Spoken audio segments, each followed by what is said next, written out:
That's 877-285-8622 or go to 21stcenturypet.com and you can get a free home security system to protect you and your pets absolutely free. This is a limited time offer, so don't waste any time to protect both you and your pets.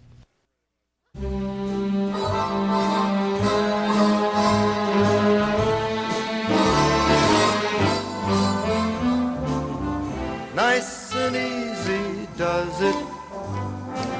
Welcome back here to the PM Show Weekend Edition with the one and only Nancy and Larry Manetti. We got to get back to that. We got Robert Forster telling this story about John Huston. So you're still waiting to go ahead and get him to give you the instructions. He's at the dinner. He's at the dinner. Yeah. So John Huston has promised to give me some instruction of how you act in front of a movie camera. And I've waited for this for these instructions. And the night before the we're going to shoot, he says to me, tomorrow morning he's going to tell me. All right, tomorrow morning finally comes. They put me in makeup. They put me in wardrobe. They stick me in a car. They drive me to the set. The car comes to a stop. I get the back door open and 1 foot out when from behind I hear Houston say, "Now's the time." Shoot, I tell him, I'm all ears. He says, "Go take a look through the lens." I walk over to the camera. The cameraman steps aside. I look through the lens. I turn back to Houston. He's got his hands up there the way directors show. They show the angle. Yes, the box.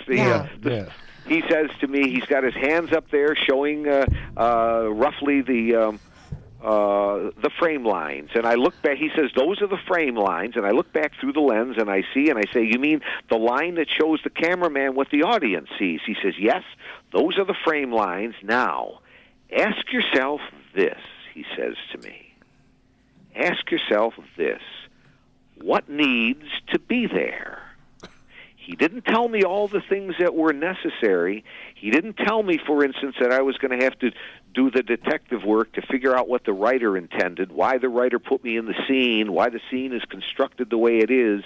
He didn't tell me that I was going to have to do that detective work, but that detective work has to be done by the actor.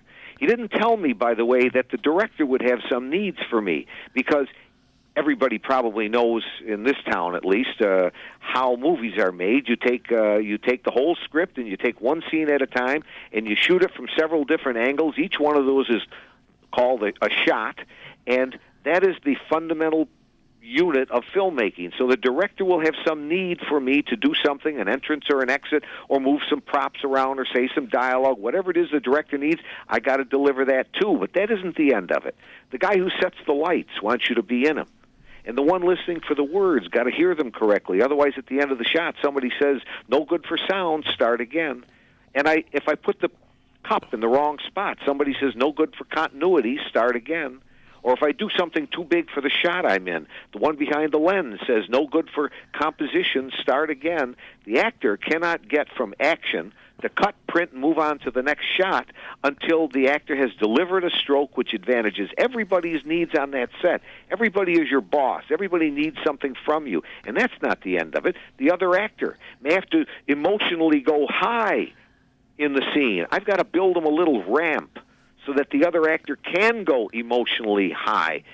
And for the one who is cutting, the editor of this movie, who wants the audience to get into a roller coaster car with us and take a ride and have some fun and adventure, I've got to know how the roller coaster track is built so that I can contribute to the downs and the ups.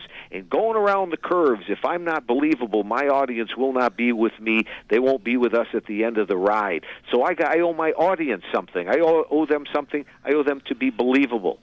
And for myself, I want my stuff to be as simple as reality, belief, truth, just as simple as possible and real. And for the one who hired me, I've got to help bring this schedule in on time. I got to be ready on the first, the second, the third take. I can't be doing it all day long. I got to help. Everybody needs something from you. The actor cannot get from action to cut, print, and move on to the next shot until the actor delivers a stroke that advantages everybody at once. And I remind people that it sounds like a tough job, but Larry, you and I both know, we all know, it is not that hard. We know actors that I would not trust with a grocery list, and I include myself, who could do that 8 days a week. Yeah. And if in life we decide we want to advantage everybody else, all we have to do is keep their needs in mind and deliver a stroke which advantages their needs. And when you do that, by the way, and now we're talking my little program, I remind people, when you do deliver your excellent best, you get that reward they always tell you you're going to get, the reward of self-respect, the reward of satisfaction. Yep. And if you happen to be looking for the good life in this lifetime of ours, these are huge components. And you get that by delivering your excellent best right now. This is the only moment you got to be creative in. This is it, and that's what my little program is all about. It's great. So, if you ever need somebody to Well, we just had it. You were wonderful. We just had it. We're going to go ahead and sell it, and then we're going to put it on iTunes. put it on iTunes. That's what needs to be. You guys are good. I thank you all. Needs to be in the frame. That's listen, Nancy, open the envelope. I want to know who got the award. It's Robert Forrester. Excellent. You are marvelous. Excellent. Hey, do you remember the year that I was nominated back 14 years or so ago? Yes. Yeah, and for Jackie Brown. Yes. Well, on the night before the Academy Awards, our friend Frank Pesch, you know, Frankie. We love Frankie. Pesch called me up and he said he was drunk. He called me up 1 o'clock in the morning or something. He said, "Now listen, when the guy opens up the envelope and somebody says, and the winner is Robin Williams, don't jump out of your seat too quick." Oh, God, I love Frankie Pesch. Yes. Oh, he's a classic. Yep. Oh, that's Anyway, great. Robert, what a great time. incredible. Hey, listen, can we take a call with? Can you hang out for some calls here, Robert?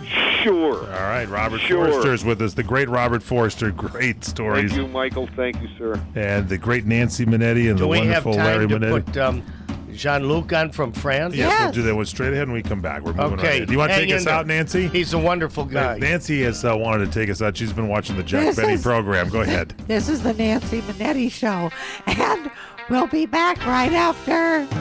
But first, What is Yes. this? Radio This is 101.